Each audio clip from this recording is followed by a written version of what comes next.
Joined now by Dan Senor, host of the Call Me Back podcast, which has quickly become must listening for everyone and must viewing. Good morning, Dan. Are you in New York this morning? I'm here in New York City. Sorry about that. They're trying to silence me, Hugh. You and I both. Technical stuff. Dan, I want to go back over the last 6 broadcasts for our audience who have not yet subscribed to Call Me Back, Dan's podcast. You spoke in a moving conversation with Rachel Goldberg and John Poland, whose son is held hostage by the Hamas terrorists. You spoke with Aviv Reddy-Gur. Of course, Frank Bruni joined you. Frank's joining me at the end of today's show to talk about his brand new book, The Age of Grievance. You talked with Nadav Eyal. You talked with Sheryl Sandberg. And then yesterday you had Prime Minister Netanyahu. I don't know who's booking Call Me Back, but they're doing a great job, and it's a great service. How do you end up with the Prime Minister of Israel on the eve of Memorial Day? He reached out to me late last week and asked if he could come on. There are some things I think he wanted to say. I said, of course. I didn't think doing it on the eve of Memorial Day was the right time. I thought it would have made sense to do it actually middle of this week, but I think from his perspective, we recorded it was 7 a.m. my time in New York, so it was 2 p.m. in Israel, so it was still well before Memorial Day. But there's going to be a lot happening over the next couple of days. Obviously, as has been reported, Israel is ramping up operations in Rafah, and I think he thought that he couldn't do interviews today because it is the actual Memorial Day. Tomorrow is Yom Ha'atzmaut, which is Israel's Independence Day. Hard for him to do interviews. So the soonest he could do interviews, and this is just me, speculating. He didn't say this for sure, but I'm just trying to read between the lines. The soonest he could do an interview realistically as Prime Minister of Israel is Wednesday. And I think given how much is happening, A, the ramping up of operations in Rafah, B, the back and forth the Israeli government is in right now with the Biden administration, and Secretary Blinken said some pretty, I think, outrageous things yesterday. And given what happened between Biden and the Israeli government last week on the embargo on military aid or partial embargo, I think he wanted to have a long form conversation. I think one of his advisors said to me these short TV interviews he does with the U.S. are not very effective because they're 6 or 7 minutes. They tend to be quite combative, and he doesn't get to have a kind of a longer form conversation that podcasts like mine or shows like yours allow guests to have. It is fine. I listened to it last night before going to sleep, and I've already played 2 cuts from it. Everyone should listen to it as it unfolds in real time. It's available wherever podcasts are. Call Me Back. Dan, last week on this program, I said when the Prime Minister comes to address Congress, and he's been invited by the Speaker and now by Majority Leader Schumer, so he will be coming. He ought to begin his remarks with 4 scores less 4 years ago.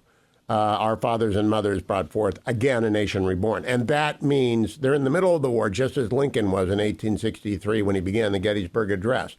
It's a young country. It's 76 years old. It's in the biggest battle ever on 7 fronts, as the Prime Minister told you.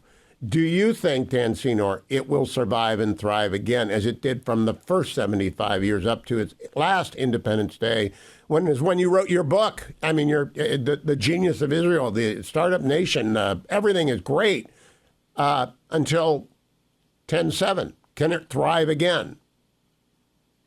Yes, I think it can thrive again. I think that it's interesting that you say that. If you look at the period between he's had 3, Prime Minister Netanyahu's had 3 premierships. One was in the late 90s, from 96 to 99. The second one was from 2008. He was elected in late 2008, but didn't form his government until early 2009, until late 21, basically early 22. And then this premiership, if you look at the period of the second premiership, it was I think some of the most extraordinary growth happened in Israel during that time. I'm not saying he deserves all the credit for it. He deserves some, but it was one of the most extraordinary periods, that kind of 2008, 2009 through the early 2020s. And obviously October 7th, 2023 is one could argue was an end to that, or launched a whole new world for Israel. I would say this, Hugh. I'm quite bullish on Israel's Israeli society, as I wrote about in my last book, In the Genius of Israel, about the resilience of Israeli society. And I think you're seeing that play out right now. So I'm quite optimistic about that. I'm quite optimistic about Israel's economy. I think that it's and we can talk about too, its economic story is entering a whole new phase that will be like nothing it experienced during its last big economic boom. They have to get through this war, of course. The two big questions are Israeli security and then the sort of emotional trauma. That is something that Israel really hasn't experienced. The two times it has experienced it the most intensely is obviously after the Holocaust, which led to the founding of the state. It wasn't the only factor that led to the founding of the state, but it was a major factor. So Jews literally went from the camps, from the concentration camps and the DB camps to Israel and built a state. And obviously there were Jews already living in the area, but they built a state after the Holocaust, almost out of the ashes of the Holocaust. But they were also traumatized. They were really traumatized. They were shattered. We were a shattered people. And after, I think, the 1973 Yom Kippur War, that was a period of a sense that something was lost during that war, and the Israeli people were shattered. I think they are in another phase like that now of feeling shattered. I think it is worse than what they experienced after the Yom Kippur War, and it is something comparable to what they experienced during the Holocaust. And so can a country thrive? That was my last question for Prime Minister Netanyahu in the end of the podcast. There are some Israelis thinking, am I ever going to be able to move back to my home? If you lived in southern Israel, a few kilometers from the Gaza border, you're asking yourself, how can I ever move back home? If your home is in northern Gaza, if you're one of the tens of thousands of people, in northern Israel, up by the Lebanese border with Hezbollah staring down at you, you ask yourself, am I ever going to be able to move back home? A country where people aren't safe to live in certain parts of the country means ultimately they're not safe to live in any part of the country, because that's a dangerous game to play. Well, we won't live in this area, but we'll live in that area. We won't live, 5 kilometers from the Gaza border, but can we live 40 kilometers from the Gaza border, say 40 miles from the Gaza border, which is where Tel Aviv is? Once you have to start making those compromises, it's never ending. And I don't think a country can thrive and be truly independent if that's how they live. So I'm quite optimistic, but Israel it's predicated on A, Israel dealing with its security challenge, which is enormous, and B, how Israel deals with its trauma. I mean, like I said, the Israeli people are both incredibly optimistic and hopeful and impressive, and then there's this sense of being shattered. As Prime Minister Netanyahu said it in the podcast, Hugh, is the Jewish people in Israel just experienced the equivalent of 30 9/11s. So you don't come out of that quickly or easily. Dan, Senor, I've argued for a long time. 9/11 did to the United States something that had never happened before. It made it insecure, and the consequences of that shock, though it was followed by initial unity, have been profound. And I'm going to talk with Frank Bruni about this. His age of grievance didn't deal with 9/11. It dealt a lot with January 6th. And the counterparts in Israel are the debate over the Supreme Court in reverse order, a political dilemma like January 6th, not like 9/11, but then 10/7 was 9/11. And we're not out of that. It's been 23 years, Dan. How long can the Jewish state take to get back to where it was on 10/6? Yeah, I would say it's an interesting comparison to 9/11. I think about it a lot. When I talk to Israelis and I talk to Jews here in the diaspora in the United States, I often hear this comparison that October 7th felt like 9/11. Right down to, as you mentioned, I had Sheryl Sandberg on my podcast, and she said, October 7th, I'll always remember where I was, who I was talking to, what I was thinking on October 7th. She says the only other time I felt that way was 9/11. It's a similar kind of reaction. The only difference is, I think 9/11, Hugh, and I'm not minimizing it in any way, and I was very involved with U.S. government policy after 9/11, so it's an issue that I care deeply about. But the wars America fought in response to 9/11 were away, like very away, like 8,000 miles away, right? So the fact that we had to respond to 9/11 by going into Afghanistan, or that we responded to 9/11 by going into Iraq, I believe these wars were important, but they were very far away. So for most Americans, they could deal somewhat with the trauma of 9/11, and then the aftermath of 9/11 was fought somewhere else by other people. Because let's be honest, the overwhelming majority of Americans do not serve in the military. So it was just a tiny percentage of Americans that had to bear the burden of the response to 9/11. And so most Americans, sadly, one could argue, but most Americans, or maybe for better or for worse, could move on. And so it didn't have the lasting effect on America that I think it could have. It certainly didn't have the lasting effect on America, say, that World War II had. For Israel, Israel doesn't fight its wars somewhere else. It fights its wars in its backyard, on its borders, as I said, a few kilometers, a few miles from its major population centers. That's where Israel fights its wars. That's where it's fought its wars, every single war since 1948. So Israelis don't have the sense, oh, there was this trauma, and now it's going to be dealt with, and we're going to respond to it somewhere else. And, oh, by the way, it's going to be solved or responded to by a bunch of people that aren't in my daily life. And so I can just move on, and I can repair the shattering I'm experiencing and pick back up the pieces. It's not so easy for Israelis. They live with the enemy. The enemy is on their border. Their enemy is omnipresent. And everybody in Israeli society, most people, are serving in some way. And so it touches every single person day in, day out. That's why I think today, which is Yom HaZikaron, Israel's Memorial Day, and I go through some of the numbers in my conversation with Prime Minister Netanyahu in the introduction. I talk about the extraordinary numbers. I mean, if you look at, because Memorial Day in Israel doesn't only capture, stunning. Yeah, it doesn't only capture those fallen in war, but it also captures those who were victims of terrorism, terrorist attacks.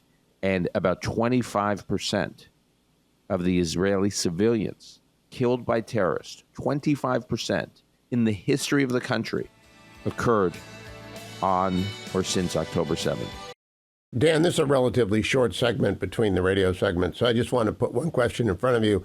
The Bush lied, people died mantra began about 2 years into our wars of reprisal following 9/11 and the great political divide that endures, that Frank Bruni writes about in The Age of Grievance. You talked about it with Frank, got bigger and bigger and bigger. Do you think that delayed reaction will happen in Israel? Because the prime minister sounds confident, but he always sounds confident. And you know as well as I do, the earthquake that is coming to Israeli politics over the next 2 to 4 years. Does it take one election or many elections to work through the failure of 10/7? Look, if you just look at the polling, and if you believe the polling, you think the Prime Minister Netanyahu is in a very weak position and that he will lose the next election. Just poll after poll after poll shows the right of center bloc in Israel getting, as it's currently represented, as it's currently constructed. I think there can be new right of center parties that emerge, and I think there will be. But if you take the current cast of characters and parties, I think they get decimated. The question to me isn't an if, it's a when. There's no, I've been one of those, everyone says, oh, when's the Israeli government falling? The Israeli government's going to fall. Netanyahu's going. I say, how? How is it going to happen? Not going to happen. I'm not saying I'm for it. I'm not saying against it. I want to know how, and I don't see any path for it happening soon. A. B. Golda Meir, after the Yom Kippur War, suffered enormous criticism, yet she still got reelected after the Yom Kippur War. So there are outliers. She ultimately had resigned, but she did get reelected, and so so it's hard to know, Hugh.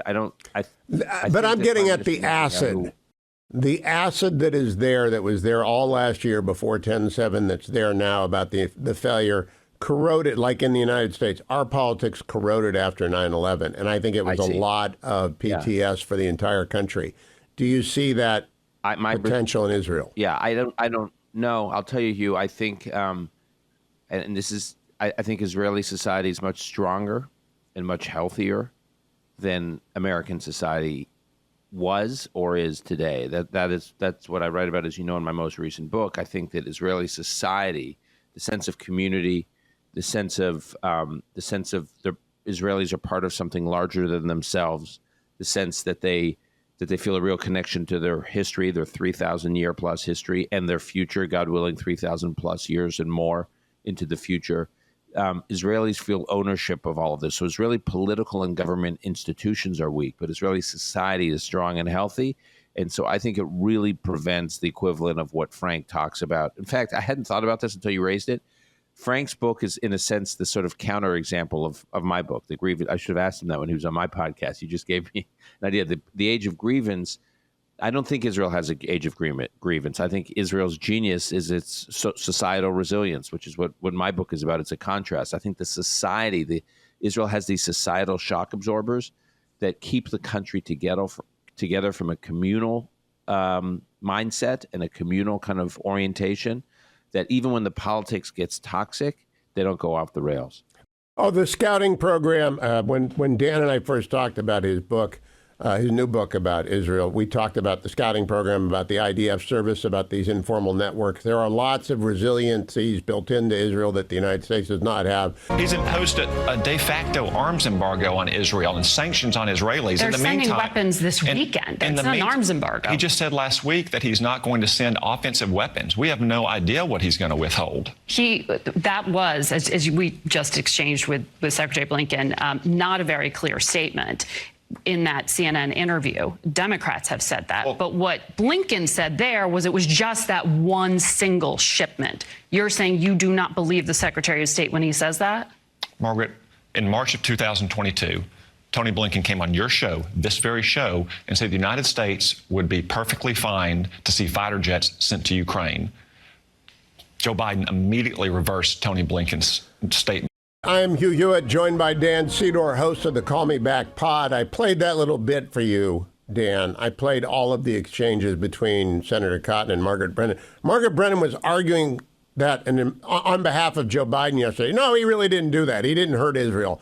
And Senator Cotton was saying, well, yeah, he did. It's an arms embargo. Did you see that? Are you stunned that sort of Beltway media is rising to the defense of Joe Biden when the rest of the country is outraged that he's cut off weapons to Israel? Yeah, I have so many responses to it, Hugh. It's so maddening. I'm going to be doing a podcast just on this topic later in the week, but let me just say a few preliminary thoughts. Let me express a few preliminary thoughts. First, one, Senator Cotton in that clip you made is exactly right. Trying to slice and dice and try to draw these distinctions between offensive and defensive weapons, as though, it's the U.S. is continuing to provide Israel with defensive weapons, so it doesn't really matter if it holds back some offensive weapons. It's crazy. Israel's fighting a defensive war. Israel didn't choose to fight the war on October 7th. Israel was attacked unprovoked on October 7th, and Israelis were massacred. So this war Israel is fighting is defensive. So you could put every weapon and every munition that Israel is using in this war in the category of defensive, even if some of it has a quote unquote offensive capability. What's the suggestion of this distinction between offensive and defensive? In order for Israel to remove the threat, it has to use a range of weapons. It is a defensive war, and President Biden is holding back some of those weapons. That's just a fact. Now, the good news is, everything's relative, of course. The good news is Israel has what it needs to conduct this operation in Rafah. So Israel's not going to slow down in its operation of Rafah. It's actually picking up right now as we speak. The real risk, I believe, of what President Biden did is it sent a message to some of the other fronts, Hezbollah in the north, Iran. Those are the two primary ones I'm concerned with right now. And it may say to them, well, look, they may have what they need to fight in Gaza, but do they have what they need? Does Israel have what it needs to fight a multi-front war? Maybe now's the time to strike, to really open this up into more than one front. That's one concern. The second concern, this is my bigger concern, it's a signaling effect. I think the Middle East is a more dangerous place when the various parties, adversaries and friends of Israel, think that America is not standing shoulder to shoulder with Israel. Now, the example I used with Prime Minister Netanyahu in my conversation with him yesterday, take hostage negotiations. So if you look at the hostage deal that was successful in November, look at the factors that were in place. One, Israel was engaged very aggressively in Gaza, as it should have been, militarily. B, the international reaction to Israel, the blowback, while it existed, it was nowhere nearly as ferocious as we've seen in the last few weeks. And three, there was this sense in November that the U.S. really did have an ironclad commitment to Israel and Israel's security and was demonstrating it. I hate to say this, Hugh, but since basically early March, none of those three factors have been in place. Israel had reduced military pressure in Gaza. International reaction to Israel had been at some kind of level of insanity and derangement, as we see on college campuses, as we see in some capitals in the European Union, in Canada and elsewhere, just total insanity. And three, if you look at from early March, which begins with the president's State of the Union address, where for the first time he used language to attack Israel that we've never seen before.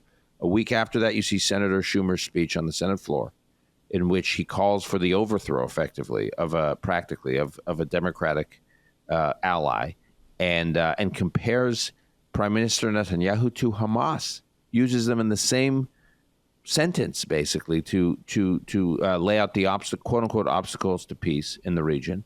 And then the third is the UN. A week after that, the UN Security Council votes to call for a ceasefire and delinks release of hostages from its call from the ceasefire. And the U.S. does not veto it. Greenlights that. It abstains, which means it greenlit that resolution. From that point on, from early March to, you can take it, it's just like a trajectory to what happened last week, where the president says he's putting an embargo on some parts of Israeli military aid. If you're Yehia Sinwar, if you're the leader of Hamas, and you look at that string of events from early March to now, you say the pressure is mounting on Israel, not on Hamas. The world is breaking with Israel, not with Hamas. The U.S. is pressuring Israel, not Hamas. Dan, when you talked to Frank Bruni last week, Duke had not yet had an explosion of anti-Semitism. In fact, you talked about a couple of times on various podcasts. You went down there with Naftali Bennett and how wonderful Duke was. You didn't have to put up with what you had to put up at my law school alma mater, Michigan, being moved around in secret because of the anti-Semites at Ann Arbor. And all of my universities are swarmed with anti-Semitism. Well, it didn't last, Dan. They had anti-Semitism yesterday with Jerry Seinfeld and seeing hundreds of students walk out. It's got to be anti-Semitism. Jerry Seinfeld. Dan, forget Israel for a side. Let's look at America. I'm stunned by how widespread this is. And you touch on it occasionally, but I don't know if John Podhoretz and the commentary gang talk about it every day. Are you alarmed that this is not going to be a phase, but is in fact a feature now, not a bug, but a feature? Absolutely. So let me tell you something, Hugh. I am so I find this so unnerving what we're experiencing, because it's what I heard about as a kid growing up from my mother and her generation. It is what I've read about in the history books, and I really believed it would never exist here. I'm going to put this in really stark terms. I was in Israel a couple of weeks ago with my family, and over the Passover break, and my 16-year-old son, we took our children to the southern Israel, to the communities that were massacred, and so they could see it firsthand. They know a lot about it. They've studied a lot about it at school, but they hadn't seen it. And last summer, by the way, just parenthetically, we took our family with my mother, who's 85, who lives in Israel today and is a Holocaust survivor, to her hometown in Eastern Europe, and we went to the Auschwitz concentration camp where her father was murdered. My 16-year-old son says to me, I can't believe I'm saying this, but I felt going to southern Israel today, to the communities that were massacred, was harder than going to Auschwitz last summer. And I was actually stunned by that. So I said, well, why? He said, tell me more. And he said, everything I've studied about the Holocaust, he said, has made me believe it happened. It happened 90 years ago. It happened in another era, it was another lifetime. It wasn't my lifetime. He said, I just assumed between then and now, the world had become more reformed, more enlightened, modernized. I don't know what. He just couldn't believe that these kinds of things could happen in his lifetime, and let alone 7 months ago. And so I've been thinking a lot about that, because then when you're like someone like him, a couple of years, he's going to college, and he's looking at campuses being taken over by people who are endorsing those things he saw a couple weeks ago when he went to those October 7th sites. And so I just think it's unimaginable. And it's not going to be fixed quickly. Let's close there. You have two boys. I know they're tennis players because I listen to every edition of Call Me Back. And I know that they're about ready to go to college. What has this done to you as a dad? Not as Dan Senor, Call Me Back podcast host, not as Dan Senor, investment banker, but as Dan Senor dad. What has this done to your calculation about where your boys should and will apply to college? I think it has completely upended the appeal of what we have historically called the elite American universities. It's completely upended that. I find these universities, most of them, and there have been some exceptions, but most of them are toxic for Jews, and I think for a lot of people, not just Jews, but obviously my sons are Jewish, and so it's made us rethink where they want to go. The whole idea of an elite campus, an elite college campus, it's like, what the hell does that mean anymore? What kind of experience are they going to have? What kind of learning are they going to have? What kind of environment are they going to be in for 4 years? So I think there are many universities. Actually, I think most of the interesting ones are in the southern part of the United States, not in the sort of northeastern, these sort of northeastern elite campuses. I think a lot of state schools that a lot of Jewish families would never have considered before these last few months, they're going to start considering. So I just think the calculus of what we think is excellent and elite education is changing. And I think this is not the problem at these elite campuses, Hugh, is not changing quickly. And you should talk to Frank about this. Because so much of this is coming from the professors. They are egging this stuff on, and they are tenured. It is impossible to unleash a reform program at a university when you cannot fire your employees, and they know it. And so these employees are indoctrinating your customers, your students, and you can't get rid of these professors. The network benefits of these elite schools are still there, and they're undeniable. I'm a Harvard guy. I know what the network benefits are of my having gone to Harvard in 1974, and they're profound. It was a different Harvard, Hugh. Oh, it's terrible. I don't know where I would send a kid today. I don't have to make this decision. Right. I don't have to worry about when my daughter went to Northwestern. It's a wash in anti-Semitism. I went to Michigan Law School. It's a wash. What's happened in Northwestern.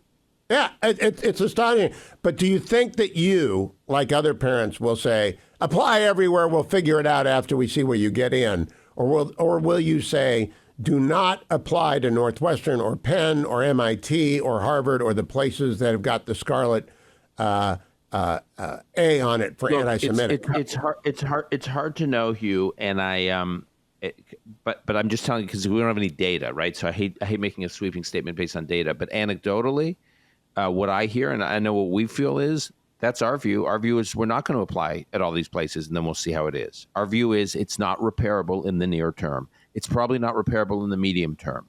So this is, by the way, this is a huge opportunity for some universities that have their heads screwed on right and have managed this crisis properly to appeal to Jews in Jewish families and Jewish students in places like the Northeast. By the way, I'd love for you to talk to Ben Sass. I hope you get Senator now, President Sass on. Largest Jewish population of any student body in the United States is at Florida, University of Florida. And he's done a great job.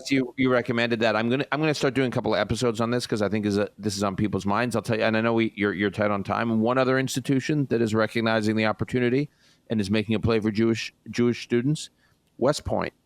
West Point is now doing presentations at Jewish day schools in the Northeast. They did one at my kids' Jewish day school a few months ago. I never thought I would see that because they see that Jewish students are rethinking, and a lot of these students at the Jewish day schools are high-performing students, and they're making a play for them. So I think there's an opportunity from Ben Sass to West Point to a bunch of colleges in between are going to start being on the radar of Jewish families at a time that one could never have imagined, and these same families are going to stop looking with such awe and aspiration at the traditionally elite institutions. At the poison ivy. The network effects of going to Harvard. Yeah. I have that benefit too. I went to Harvard Business School. I just don't. Who are you networking with now? Yeah, the communities of students are different. Dan, that's your next podcast title should be "Who are you networking now?" Dan Senor, thank you so much. Follow him on X at Dan Senor. Make sure you subscribe to Call Me Back. Listen to every minute of every podcast. And Dan, if I can say on behalf of your audience, more please. I feel like Oliver Twist. Can I please have some more? Thank you. Thank you, Dan. Be well.